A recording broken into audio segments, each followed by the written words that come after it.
কিশোরগঞ্জে বাংলাদেশ জাতীয়তাবাদী কৃষক দলের ৪০তম প্রতিষ্ঠা বার্ষিকী উপলক্ষে র্যালি ও আলোচনা সভা অনুষ্ঠিত হয়েছে। আজ দুপুরে কিশোরগঞ্জ জেলা কৃষক দলের আয়োজনে গুরুদয়াল সরকারি কলেজের সামনে একটি বর্ণাঢ্য র্যালি বের হয়ে শহরের প্রধান প্রধান সড়ক প্রদক্ষিণ করে জেলা শিল্পকলা একাডেমি প্রাঙ্গণে এসে শেষ হয়। র্যালি শেষে জেলা শিল্পকলা একাডেমি মিলনায়তনে একটি আলোচনা সভা অনুষ্ঠিত হয়।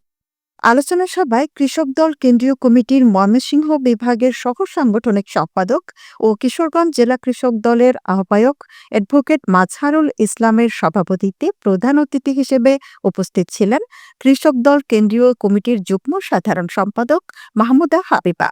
বিশেষ অতিথি হিসেবে উপস্থিত ছিলেন কিশোরগঞ্জ জেলা বিএনপির সাধারণ সম্পাদক মাজহারুল ইসলাম, জেলা বিএনপির যুগ্ম সাধারণ সম্পাদক খালেদ সাইফুল্লাহ সোহেল, জেলা বিএনপির সাংগঠনিক সম্পাদক ইসরায়েল মিয়া, জেলা কৃষক দলের সদস্য সচিব ওবায়দুল্লাহ ওবায়েদ সহ কৃষক দলের বিভিন্ন ইউনিটের নেতাকর্মীবৃন্দ।